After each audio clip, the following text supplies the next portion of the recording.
important story to tell. As a black man, how did you begin to prepare for this role? Oh man, I just felt like this role just felt like so significant, and I think that in a weird way there's so much to draw from, in almost a way that you don't want there to be.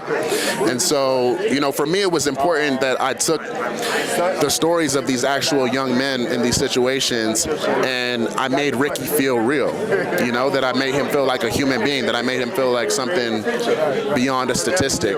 And so a lot of my research was actual real stories. I like to, say that Khalif Browder and his story really inspired me.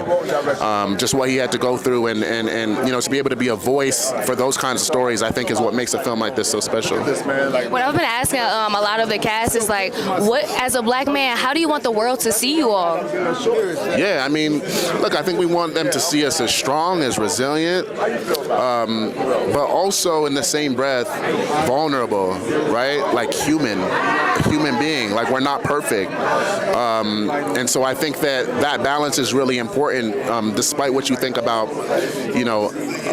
what's put out there about black males and what they're supposed to represent. I just feel like we're not a monolith, and there's so many different types of us. And so, I think Ricky is really special in that way because, despite some of the harder moments, he also shows a level of just vulnerability and a level of like insecurity in a weird way, which is important to show too. I love that you brought up vulnerability because that's very important. I feel like a lot of times our black man, if you show a little emotion, it's just like, why are you showing this emotion? So I really appreciate that. And then lastly, what advice would you give to other black men who feel like the world is against them but still have dreams that they want to chase? Hey, look, find people that inspire you. Find people that, continue to uplift that energy and that spirit in you.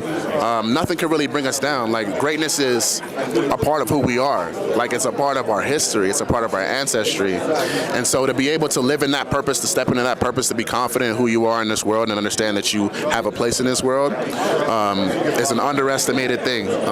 So I would say that, just know who you are and know that your presence in this world is a real thing. That's beautiful. And we both got on black turtlenecks. Bye. In the end, everything will be carved in stone.